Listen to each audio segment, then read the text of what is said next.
안녕하세요, 리치노마드입니다. 주식시장이 요즘 아주 뜨거운데요. 이대로 산타랠리가 오는 거 아니냐는 반응들이 많이 나오고 있습니다. 이럴 때 배당주 투자를 하는 저 같은 사람은 어떻게 대응을 해야 되는지 같이 한번 얘기해 보고요. 지난번 모임 때 나왔던 얘기인데 현금이 뭐 한 1, 2억 정도 있을 때 월배당 투자라는 게 낫냐, 오피스텔 투자라는 게 낫냐, 뭐 이런 주제들도 있어서 그런 것도 같이 한번 얘기를 해볼까 합니다. 11월 주식시장 매우 뜨겁습니다. 지난주에는 그 공매도 금지 덕분에 막 폭등을 하고 다시 내려오고 굉장히 다이나믹했는데, 뭐 오늘은 미국 이제 CPI가 어저께 밤에 예상보다 낮게 나오고 연방 정부 그 셧다운도, 그러니까 임시 예산안이 통과되면서 한숨 돌리면서 미국 증시가 폭등을 했고요. 상황에서 이제 S&P 500이 1.9%, 나스닥이 2.4% 오르고 나니까 우리나라도 오늘 코스피도 2.2%, 코스닥이 1.9% 상승하는 그런 아주 다이나믹한 모습을 보여줬습니다. 덕분에 지금 연초 대비해서 상승률을 다 까먹었던 코스피도 다시 11%, 코스닥은 19%까지 올라왔고요. 나스닥은 뭐 35%까지 올라가 있는 모습을 보여주고 있습니다. 11월 상승폭만 놓고 보면 코스닥이 10%나 올라가면서 나스닥과 뭐 거의 비등비등한, 오히려 더 많이 올라가는 그런 모습을 보여주고 있고요. 코스피도 9.2%가 오르면서 아주 좋은 흐름을 보여주고 있습니다. 특히 지금 외국인들이 다시 돌아오고 있다는 게 굉장히 좀 좋은 소식 같아 보이는데요. 외국인들이 지난주, 그러니까 10월 말만 해도 계속 이제 파는 모습을 보여줬는데, 이달 들어오면서 계속 그래도 매수를 하는 모습을 보여주고 있으면서 조금은 더 희망을 갖게 해주는 상황인 것 같습니다. 특히 지금 달러도 좀 떨어지고 있는 상황이라서 이런 모습이 계속 된다면 외국인들이 조금 더 시장으로 돌아오는데 힘을 보탤 수 있지 않을까, 뭐 이런 생각을 하고 있습니다. 덕분에 이제 오늘 외국인도 코스피를 5천억 이상 사고, 지금 등락 종목도 보시면 상승 종목이 뭐 750개 가량 되는, 코스닥도 1,500억 이상 외국인이 사면서 상승하는 종목이 압도적으로 많은 그런 아주 좋은 분위기를 보여주고 있는 것 같습니다. 그런데 이런 분위기가 이제 계속 갈 것이냐에 대한 이제 걱정이 사실은 되잖아요. 잘 될 때는 또 잘 되는 것만 보면 안 되니까. 산타랠리가 올 것이다라고 얘기하는 분들도 많은데, 오늘부터 지금 시작되는 미중 정상회담 말고는 당분간 시장을 흔들 이슈는 크게 눈에 띄지 않아 보입니다. 일단 미중 정상회담도 사실 어렵게 지금 시진핑이 뭐 한 6년 만인가 미국을 왔다는데, 뭐 아무 소득 없이 가려고 만나지는 않을 테니까 뭔가 그래도 긍정적인 소식이 나오지 않을까 하는 작은 희망을 갖게 만드는 상황이고요. 이제 그런 게 더해지면 오히려 상승세를 더 끌어올려 줄 수 있지 않을까 하는 이제 그런 생각도 하게 됩니다. 그래서 12월 14일 날 그 FOMC의 기준금리 결정 전까지는 지금 분위기가 좀 바뀔 것 같다라는 그런 확률은 좀 낮아 보이는 것 같고요. 12월 8일 날 이제 뭐 11월 고용보고서 나오고 12일 날 이제 CPI 발표한 다음에 이제 14일 날 기준금리 결정을 되는 건데, 그러니까 뭐 이 전까지는 어떤 이런 상승세가 나름 잘 가지 않을까. 또 이제 이번 달로 봐서는 11월 21일 날 이제 엔비디아 실적 발표가 있는데, 거기서 만약에 실적이 잘 나오고 뭔가 방향성이 좋게 나오면 또 한 번의 랠리를 끌어줄 수 있지 않을까, 뭐 이제 그런 생각도 해보는 중입니다. 근데 이런 상황에서 사실 배당주 투자자는 또 어떻게 해야 됩니까? 라는 질문을 분명히 하실 거고, 저도 사실 그런 고민을 하고 있는데요. 지금 이제 시장 상승세가 막 강해지면 배당주는 상대적으로 소외받을 수 있거든요. 2020년에 이제 코로나 때 1,400에서 3,000까지 코스피 지수가 올라갈 때 사실 제가 투자했던 배당주들은 거의 그냥 제자리 걸음을 하는 상황이었어서 굉장히 좀 소외감을 느끼고 남의 얘기 같아 보였고, 뭐 이제 남들은 2배 가고 3배 가고 하는 것도 있었는데 이제 그런 상황이었었는데요. 이제 그래도 지금 어제 오늘 이렇게 상황들을 보면, 어젯밤이나 오늘 상황들을 보면 소외받았던 종목 중에 그래도 상승 전환하는 종목들이 좀 보이면서 약간 희망을 갖게 해주긴 했습니다.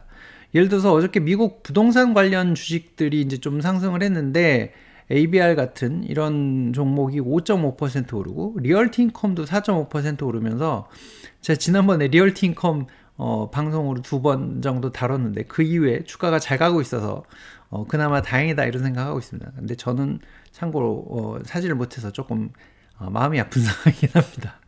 하여튼 그렇고요. 이제 어떻게 대응해야 되냐에 대한 거는 크게 뭐 두 가지로 볼 수 있을 것 같은데, 뭐 예를 들어서 지수나 아니면 상승이 예상되는 테마에 이제 뭐 ETF나 직접 뭐 투자를 한다던가 이렇게 해서 적극적으로 대응하는, 아니면 뭐 이제 뭐 지수 레버리지 상품을 산다든가 뭐 이제 이런 대응이 가능하지 않을까 싶고요. 아니면 나는 내 길을 가련다, 배당주 투자 지속하다 보면 또 이제 뭐 올라갈 거 올라가고 그 다음에 내 차례도 오지 않을까, 뭐 이제 이런 생각으로 대응할 수도 있을 것 같은데, 여러분들은 어떻게 생각하시나요? 저는 이번에는 일부는 조금 배당주를 팔아서 다시 조금 한번 연습을 해볼까. 지금 어떻게 보면 시장이 막 흐름이 변할 때 포지션을 저는 거의 이제 그대로 갖고 가는 스타일이었다 보니까, 뭐 올라갈 때는 덜 올라가니까 괜찮기는 한데 떨어질 때는 그대로 다 맞는 상황이 되다 보니까, 이런 것도 연습이 좀 필요하구나 하는 그런 그렇게 생각하고, 좀 이번에는 일부는 좀 대응을 해볼까 하고 있는 중입니다. 여러분들은 어떻게 생각하시나요? 사실 저는 이제 지금 이 상승세가 얼마나 오래 지속될 수 있을까에 대한 것도 살짝 걱정 어린 시선으로 보고 있기는 한데요. 내년 초쯤에 또 막 변수들이 많아서 일단은 짧게 보고 뭐 12월 중순 정도까지, 아까 FOMC 전까지의 상승을 보고서 이 파도에 한번 올라타 볼까 뭐 이러고 있거든요. 여러분들은 또 어떻게 생각하시는지 남겨주시면 좋을 것 같습니다. 지금 리노클럽 멤버분들은 또 다양한 의견들을 오픈톡방에서 얘기해주고 계신데, 하여튼 여러 사람들의 의견을 보면서 시장의 투자자들이 이런 생각을 하고 있구나 하는 거를 또 같이 알아가는 것도 재미있더라고요. 하여튼 뭐 그런 생각들을 해보고 있는 중이고요. 참 국내 ETF로 미국 투자를 할 때 좀 유의사항이 있어서 하나 알려드리려고 합니다. 제가 이제 그 나스닥이 막 급등할 것 같지는 않아서 나스닥백 커버드 콜 상품으로 이제 연금저축 계좌에다가 배당을 좀 받으면서 있어야지라고 해서 비중을 좀 늘려놨거든요. 근데 이게 지금 어제 오늘 뭐 이렇게 주가를 보니까 영 시원치 않은 거예요. 그래서 그거의 복사판인 원판이죠. 원판, 원조인 QILD랑 주가를 비교해 봤거든요. 근데 QILD는 예를 들면 어저께는 보합이었고 오늘 이제 환율이 0.7% 하락했는데, 나스닥 커버드 콜은 2.2%가 하락을 했습니다. 어저께 이제 0.059%니까 뭐 거의 보합이었고, 환율은 이제 뭐 9원 정도 빠지면서 이렇게 끝났는데, 세상에 2.2%가 빠지더라고요. 이게 이제 환율에 대한 부분을 여기서 환해지가 안 돼 있는 상품이다 보니까 이걸 뭐 엄청 많이 두드려 맞는 것 같기도 하고, 그 다음에 이제 뭐 수수료라든가 여러 가지 뭐 상황 때문에 이게 좀 손해폭이 더 큰 것 같은데요.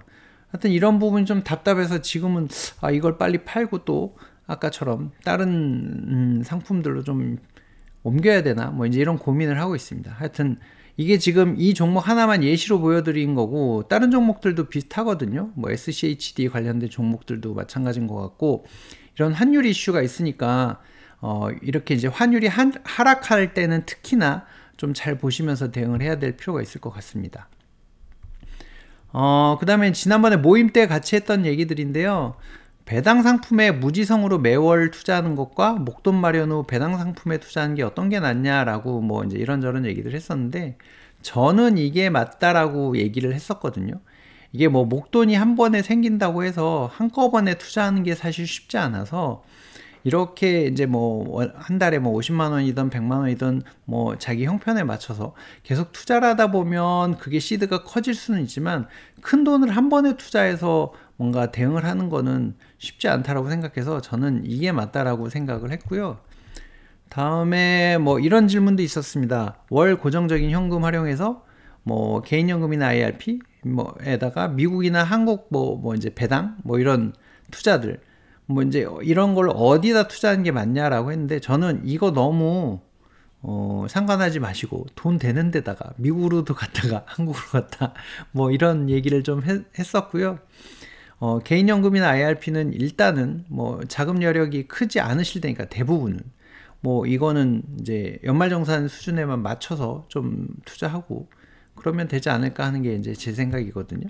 여러분들은 어떻게 생각하시는지 댓글 남겨주시면 좋을 것 같습니다. 그리고 또 한 가지, 이거 그 현금을 한 1, 2억 정도 보유했을 때 월배당 상품이 나은가 오피스텔 월세 투자가 나은가에 대한 얘기가 있었는데요. 저는 이제 뭐 배당주 좋아하니까 이게 더 낫지 않냐라고 얘기를 했거든요. 사실 요새 오피스텔 월세 투자하면은 뭐 그러니까 연 4% 내외라고 뭐 얘기를 하던데 4%도 쉽지 않다고 하던데 워낙에 지금 이제 금리는 높아져 있고 배당 소득도 낮고 특히나 이제 뭐 공실이 생긴다든가 뭐 월세가 밀린다든가 뭐 여러 가지 좀 이슈가 발생될 수 있잖아요. 그래서 그런 것들을 감안하면 저는 월배당 상품이 훨씬 나은 것 같다라고 얘기했는데 물론 어떤 오피스텔이냐에 따라서 좀 다를 수 있겠죠. 부동산 잘 하시는 분들은 이게 훨씬 나아요라고 하시기도 하더라고요. 이게 뭐 역세권이나 이런 데 거는 뭐 월세가 비는 일이 거의 없어서 괜찮다 이런 얘기도 하시던데 여러분들의 생각은 어떠신지 한번 댓글 남겨주시면 재밌을 것 같습니다. 이것저것 하다 보니까 좀 길어졌는데요. 오늘은 여기서 마치도록 하겠습니다. 고맙습니다.